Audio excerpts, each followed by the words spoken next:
Hey guys, Bobby Bollinger here, and today I'm bringing you my picks for the NFL games in Week 4. Last week I went 8-8, which is meh, bringing my season total to 27-21. I'm seriously being helped out by that second week. Third week is when things kinda came crashing down. Anyway, on to this week. Vikings versus Rams, the Thursday night game. Wow, the Vikings looked bad. Against one of the worst teams they could possibly go against. But I think they have a really good chance against the Rams because this has all the textbook markings of just blowing off one opponent to prepare for the next. Like, you're up against a really weak team this time, so you assume you'll get the win and prepare instead for the next team up, which is a really good team. Now, ideally, you beat that weak team and you're better prepared for the strong team. What usually happens is you lose to the weak team and beat the strong team, which is still a net positive because you then have a tiebreaker against the strong team. But what's going to happen in this case is the Vikings are going to lose to the weak team, and then because the Rams are just that good, they lose to the Rams, which is just going to completely derail their season and their record. The Rams, I say, take this 31-20, but I won't be surprised if the Vikings win, because the Rams, they did prepare for them a lot, I'm sure, and the Rams are kind of missing their cornerbacks. And while the replacements are functional, it's still a major dip in quality. Texans versus Colts. I am done trusting the Texans. Deshaun Watson ended up being what I said he would be. I tried to give him the benefit of the doubt going into the season, but I am not giving it anymore. He does not put up points in the first half, and then he pads his stats in the second half by leading a comeback that's only happening because he screwed up the first quarter or two. So yeah, I'm done with Deshaun Watson, and I'm done with the Texans. The Colts have looked good. Their defense has looked fairly good, and their offense has looked fairly good. It's definitely not playoffs in my mind, but it's the right direction, and it's certainly enough to beat a crappy Texans team. 24-13 Colts. Bills versus Packers. Like I said, the Vikings just kind of overlooked the Bills, so Bills fans, don't get too excited over your victory. You actually do have a chance to win this game, though, because it's the Packers, and Aaron Rodgers may not actually play. It would probably be smartest to not have him play, in fact. However, I'm going to assume he does play, and if he does play, the Packers win 32-13.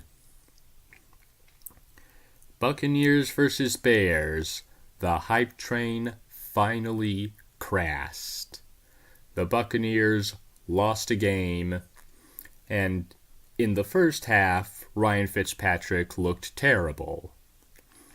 Now, he let that almost come back in the second half, but like Deshaun Watson, he was the reason they needed that comeback in the first place. So the wheels kind of came off the Buccaneers, but it is only one game so far, and it doesn't establish a trend as well as 2 games would. Plus, there was a comeback in there, so there is something.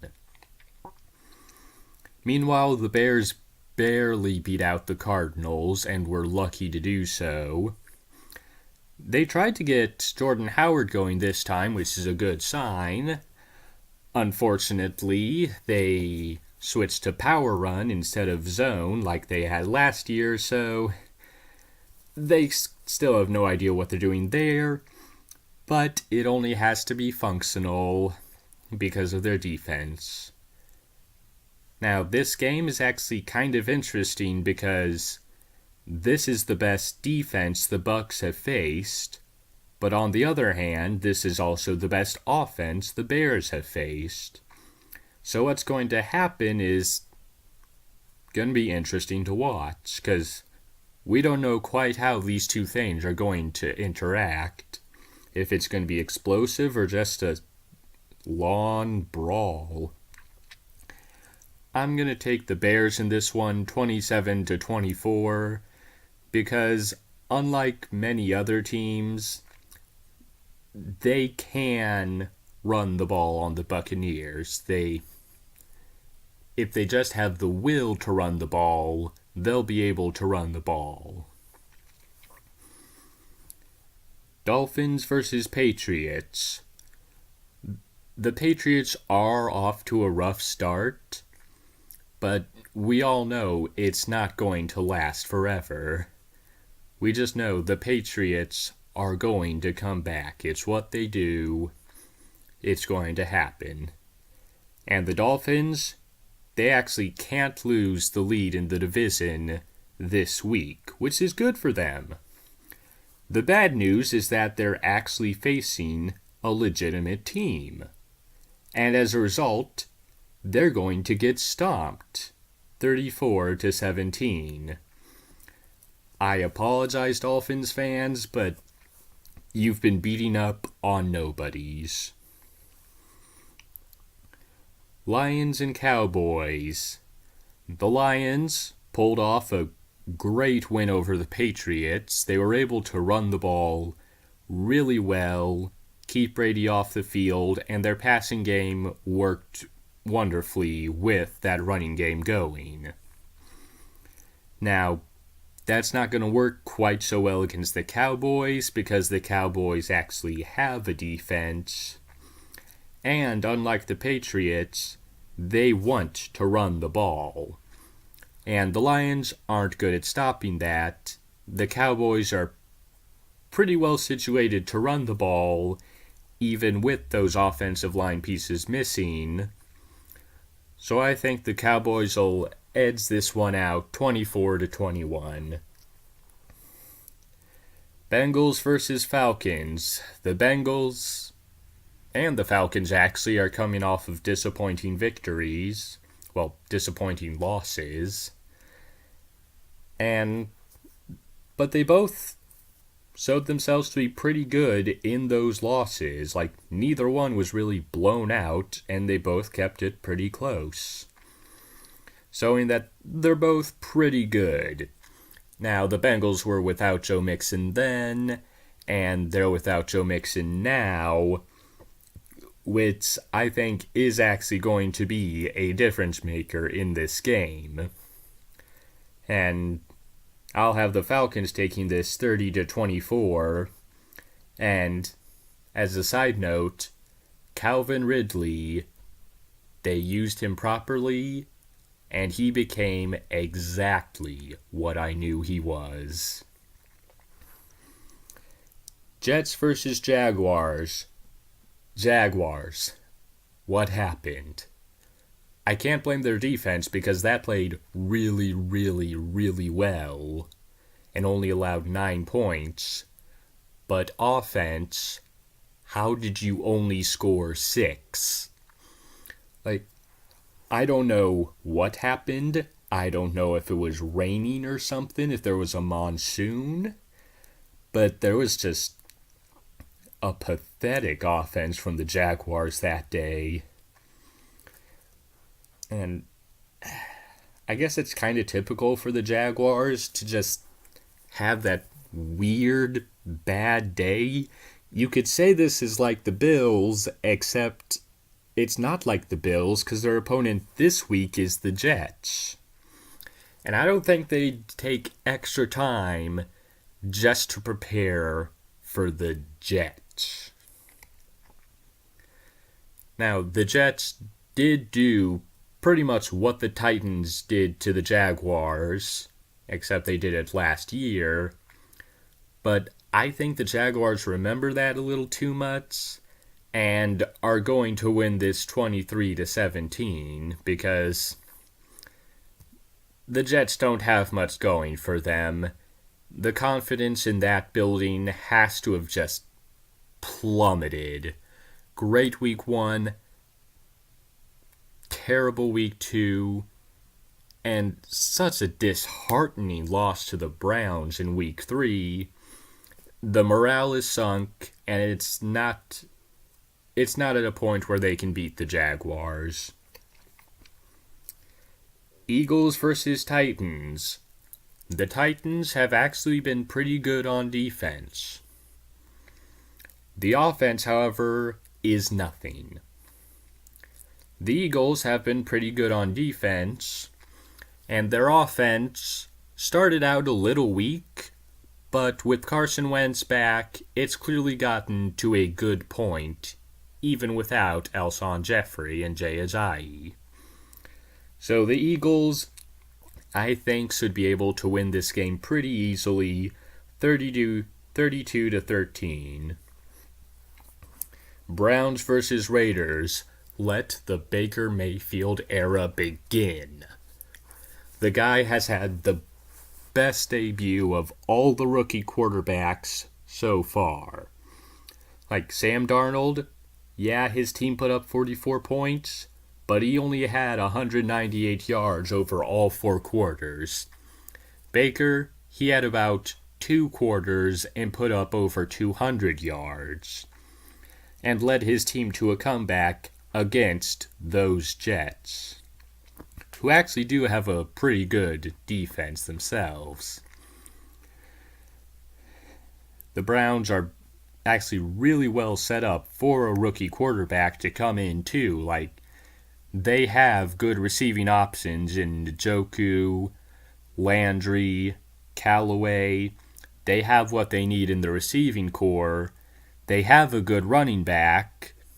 They have a great defense. And because of that defense, Baker Mayfield doesn't even have to play great. He only has to play good enough. Now, I think he will play great, but it's good to know that he doesn't have to be Aaron Rodgers or Andrew Luck. He just has to be Nick Foles. And the Raiders, well, they just keep blowing it.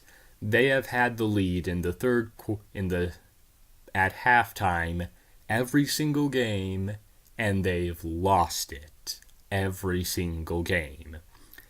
This time around, I don't think they'll have the lead in the second half, and they're not going to come close to reclaiming it. So I have the Browns winning this 24-17. Seahawks against Cardinals. The Cardinals have looked absolutely terrible. They started off better in week 3. They looked like a legitimate team for a while. And then things just kind of stopped. And they kind of lost. And they sent Josh Rosen in. I don't know why they sent him in that late in the game. Like, at that point, why? Early on, yeah, send him in. If Sam Bradford got hurt, yeah, send him in. But 4 minutes left in the game, don't bother. But he is getting the start this week, so he'll play the whole game against the Seahawks without an O-line, and his only good receiver being on constant retirement watch. Oh God, this won't go well. Uh, Poor dude has no chance. Seahawks, for all their struggles, they'll take this 20-13. All right, Saints versus Giants. Well, we're back to the same old Saints. Same crappy defense led by a good offense. The Giants, technically they should be better. They have a similarly powered offense and a better defense, but it's just that offensive line.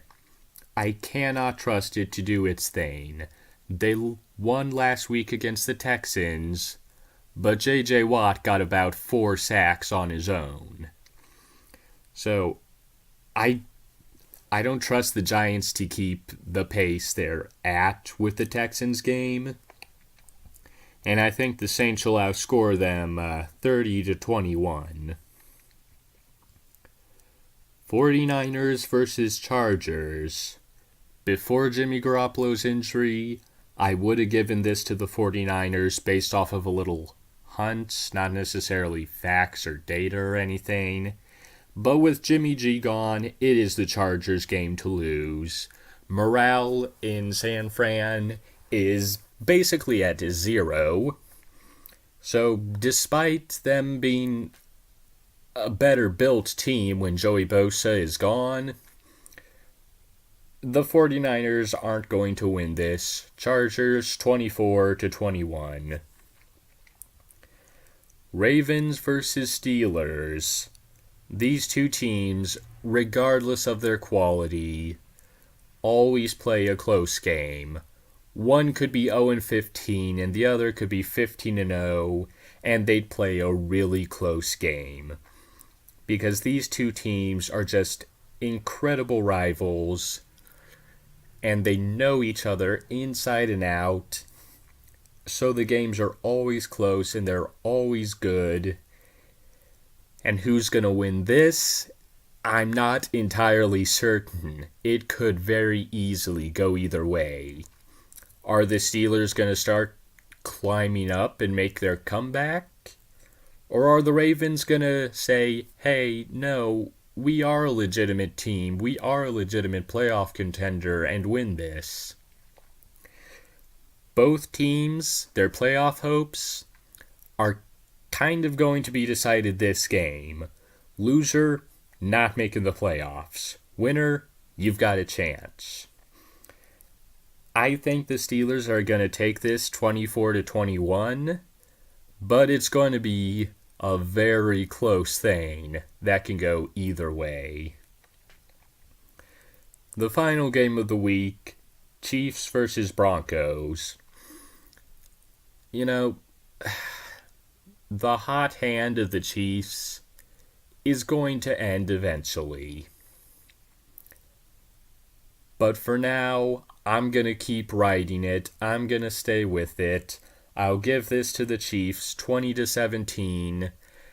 It's a divisional rival with a really good defense.